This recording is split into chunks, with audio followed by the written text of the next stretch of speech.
Next up, we're going to cover one of the most useful free resources online. It's called Google Fonts, and it enables us to use all sorts of interesting, crazy, but also just nice-looking fonts. If you can recall back to when we first covered the font family property, I'm in a new document once again, just some random placeholder stuff. If I wanted to set something or change something's font, we use font family, and then I have to pay attention to, or I have to be careful around which fonts I use. I could put whatever font I want. It might work on my machine, but I have no guarantees that that same font will exist or be installed on your machine or the average person's machine. So there are these web-safe fonts that we talked about, a pretty small list of fonts that we can use or that we can assume most people will have. But obviously, websites use a lot of different fonts. And one option that we have is to actually include a font as part of our document. We can include a font file. So you can buy a font, you can download them. They get pretty expensive, hundreds and hundreds of dollars. And some of these fonts that are paid actually charge you per page view and the number of times the font is loaded. So Google Fonts is free, and it gives us, 992 different font families that we can choose from for free on any web page.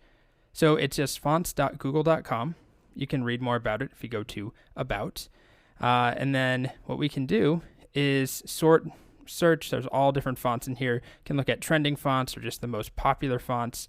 You can also sort by or filter by different types of fonts if you want a handwriting font, a monospace font, and so on. Different languages. You can view them at different font sizes. And then if we find one we want, how about, these are pretty popular ones. So why don't I just go the most popular? Roboto, really standard fonts that a lot of people like, and it looks nice. There's a bunch of different font weights, and we have to decide which font weights we want. Each one increases the size of the download, if you will. So you don't want to include every single font weight if you're not going to use it. But let's just go with maybe a normal font weight. Sure. Regular, and then a very thin one. Okay. And I get this sort of shopping cart looking thing. And I can take this as it is and just go to embed. I can also download, but I'm going to embed and then copy this link right here. It gives me a link tag. And then it also shows me the CSS rule that I should add, Roboto. So font family, Roboto, sans serif, whatever. Okay, so I'm going to copy this, put this in my document.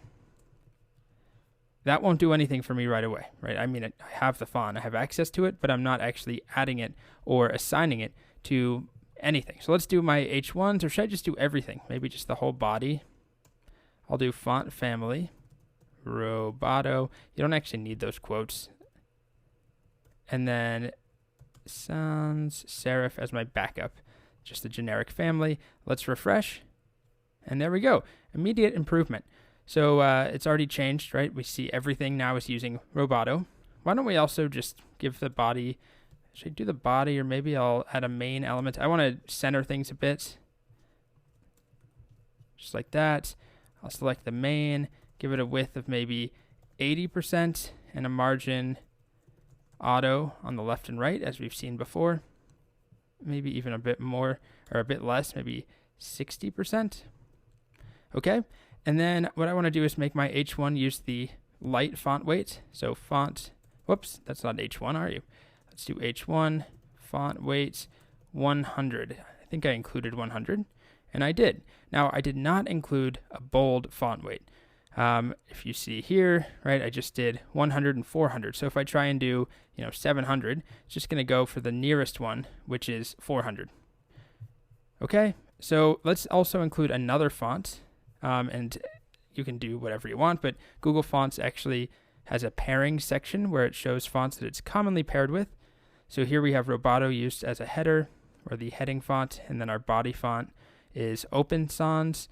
I can swap them out. I can try some others. Sure, let's try this. I like Montserrat there, or we could swap them. Nah, I think I like Montserrat as the body font, and then headings will be Roboto. So if I want Montserrat, how do I get you? Where are you? There we go, plus sign. And then I can decide which font weight I want. I'm just going to go with 400. And then if I look at my embed link, it now has Montserrat in here and Roboto. So this link is not actually downloading the fonts to my computer right now or anything like that.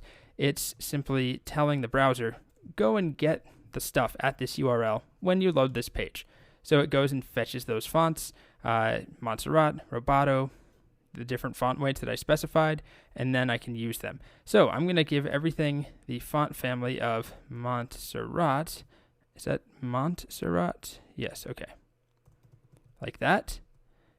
Let's just make sure it works. Everything should now show up as Montserrat, and it does. But I want my headings to be Roboto. So I'm going to do H1. Let's do this. H1, H2. I think I have H3s as well. Font family will be Roboto. Sans serif. I just have this habit of adding the quotes. You really don't need them unless you have a space in the font name. And then we can decide if we want that lighter font weight for all of them or not. Maybe we do. Let's see.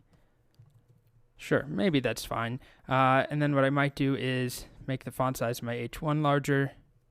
So H1 font size, maybe 3 rems. That looks decent. And then I'm just going to remove the margin bottom on it. This really has nothing to do with fonts, but let's, I don't know. Should we set it to 0 and see what that looks like? And then we've got this margin top, I believe. I just want these to be spaced together or closer together. Yes, we've got margin top on our H2 there. So I'm going to just do something kind of janky. Adjacent selector. We'll do margin top 0 and see what that looks like. Are they too close to one another? Yep. So let's do something smaller though. How about, sure, 10 pixels. Okay, so we have 2 different fonts we've included here. We've got Lato, no, we have Montserrat that we're using on everything that is not a heading, which right now just is paragraphs, at least on our document. And then we have, what do we use? Roboto for the headings, at least H1s, 2s, and 3s.